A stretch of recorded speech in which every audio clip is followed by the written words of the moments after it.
আসসালামু আলাইকুম, কেমন আছেন সবাই? আশা করি সবাই খুব ভালো আছেন। তো আজকে আমাদের বাগানের এই পাশটাতে আসলাম মূলত লেবু ছেঁড়ার জন্য। আমাদের এই পাশে একটা লেবু গাছ আছে। তো এই যে দেখেন, আল্লাহর রহমতে সুন্দর একটা লেবু ধরছে। তো এইটা মোটামুটি আজকে ছেঁড়ার জন্য এখানে আসলাম।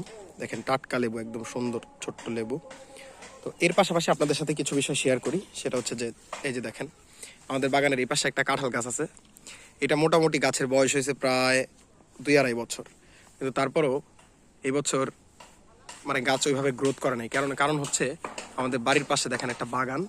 এই বাগানের মানে ছায়ার কারণে, এই আম গাছগুলোর ছায়ার কারণে এগুলো ওইভাবে বড় হইতেছে না, বড় হইতে সময় লাগতেছে। তো গত 2 দিন আগে পরিষ্কার করে দিছি, কিন্তু লেবু থেকে তো দেখি মাশাআল্লাহ অনেক সুন্দর ঘ্রাণ আসতেছে। আচ্ছা, ধরতো লেবুটা।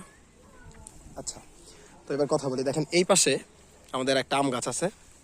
এই গাছগুলো 2 বছর, মানে এই সারিতে যতগুলো গাছ আছে, এই কাঁঠাল গাছ, এই আম গাছ, এই পাশে আরো 3টা আম গাছ আছে, এগুলো সব একসাথে লাগানো হয়েছে।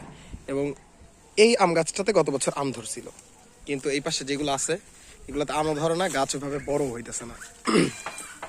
তারপর এই পাশে আরেকটা কাঁঠাল গাছ আছে, যদিও এখানে ময়লা, আমি যাইতে পারতেছি না। আর আপনাদেরকে একটা ইন্টারেস্টিং জিনিস দেখাই, সেটা হচ্ছে আমাদের বাগানে কিন্তু একটা জলপাই গাছ আছে। এখানে এরকম ঝোর হয়ে গেছিল, মানে ময়লা হয়ে গেছিল। তো এটা পরিষ্কার করে দিছি কালকে আমি আর আমার নানা।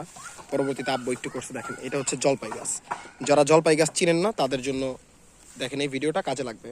তো ইনশাল্লাহ জলপাই ধরলে তো অবশ্যই আপনাদেরকে দেখাবো। তো আসেন, এই পাশে যাই, আরও কিছু গাছ আছে আমাদের, সেগুলো দেখাই আপনাদেরকে।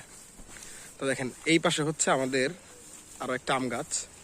এটা মোটামুটি রোদের মধ্যে লাগানো হয়েছে, কিন্তু এই গাছগুলো বড় হইতেছে না। আমার মনে হয় গাছগুলো যখন নার্সারি থেকে আমার আঙ্কেল কিনছিল, মানে গাছগুলো আমার এক আঙ্কেল কিনছে, তো উনি হয়তো ভালো গাছ কিনতে পারে নাই, এই জন্য গাছগুলোর এই অবস্থা। মানে গাছগুলো ওইভাবে গ্রো করতেছে না, এটারও একই অবস্থা। তো তারপরে দেখা যাক, একটু পরিশ্রম করি, দেখি কি হয়। তো এই পাশে দেখেন আমাদের একটা লেবু গাছ আছে, এটা থেকে লেবু খাইছি আমরা। এটারও নিচে পরিষ্কার করে দিব। আর এই সাইডটাতে পরিষ্কার করে দিছি রাস্তার পাশে। এখানে এই যে কলা গাছে হয়তো আর কিছুদিনের মধ্যেই হয়তো কলা ধরবে।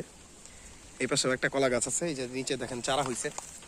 তো আমি একটা বিষয় সবাইকে বলতে চাই, সেটা হচ্ছে যে আপনাদের যাদের পতিত জমি আছে, খালি জমি আছে, আপনারা সেই সমস্ত জমিতে কলা গাছ লাগাই দেন। কলা গাছের কিন্তু কোনো যত্ন লাগে না। কলা গাছ লাগাইতে পারেন, অথবা পেঁপে গাছ লাগাইতে পারেন। দেখেন, ছোট্ট একটা পেঁপে গাছে কতগুলো পেঁপে। তো যেটা বলতেছিলাম, কলা গাছও লাগাইতে পারেন অথবা পেঁপে গাছ লাগাইতে পারেন। এই গাছগুলোতে যত্ন কম লাগে। আপনাদেরকে তো আমাদের প্রথম ভিডিওটাতে, আমাদের চ্যানেলের ফার্স্ট ভিডিওটাতে আমরা দেখাইছিলাম আমাদের গাছের আমরা। তো দেখেন, আমরাগুলো মোটামুটি আরেকটু বড় হয়েছে আগের চেয়ে। 2-1 দিনের মধ্যেই হয়তো খাওয়া যাবে, কারণ এগুলো হয়তো এর চেয়ে বেশি বড় হবে না। এই পাশে আরও আছে, এই যে এই পাশে দেখেন সুন্দর ফুল আসছে, এই পাশে ফুল আসছে। এই দেখেন আমাদের ছোট্ট কৃষক, এই যে পুঁইশাক ছিটতেছে। এই পুঁইশাক ছিল না, আরিফুল এদিকে আসো। তো যাই হোক, তো এই দেখেন, এই যে একটা পেঁপে গাছ। তো এই পেঁপে গাছটাতেও কিন্তু মাঝখানে প্রায় মরেই গেছিল, পরে এখান থেকে কেটে দিয়েছিলাম। পরে দেখেন 2 পাশ দিয়ে ডাল হয়েছে, ডাল হয়ে দেখেন এই যে এই পাশে হচ্ছে আপনার পেঁপে ধরছে। আমাদের আরও কিছু পেঁপে গাছ আছে, পেঁপে গাছের ভিডিও একদিন আলাদাভাবে করবনি। আমাদের বাগানের যতগুলো পেঁপে গাছ আছে সেগুলো নিয়ে আলাদা একটা ভিডিও করে আপনাদেরকে দেখাবো। তো এই যে দেখেন, এখানে আমার আম্মু একটা পেঁপের চারা লাগাইছে। তো এটা হয়তো আপনার, এই দেখেন অলরেডি ফুল চলে আসছে অলরেডি। এই যে দেখেন, আমি দেখাচ্ছি ক্যামেরা ভালো করে, দেখেন অলরেডি কিন্তু এখানে ফুল চলে আসছে। তো এরকম আসলে পেঁপে গাছ লাগাইতে পারেন অথবা কলা গাছ লাগাইতে পারেন। আমাদের বাগানে মনে হয় এরকম ধরেন আপনার কলার ফানা আছে প্রায় 4-5টা। ওই যে দেখেন, দেখা যায় কিনা দূরে, ওগুলো সবই আমাদের কলা গাছ। এছাড়া এই যে এই পাশে দেখতেছেন, এই পাশে কলা গাছ, এটাও আমাদের বাগানের অংশ, এখানেও আমাদের কলা গাছ। তো যাই হোক, যেটা বলতেছিলাম, ধন্যবাদ সবাইকে ভিডিওটা এতক্ষণ মনোযোগ দিয়ে দেখার জন্য। সবাই ভালো থাকবেন, সুস্থ থাকবেন। আল্লাহ হাফেজ।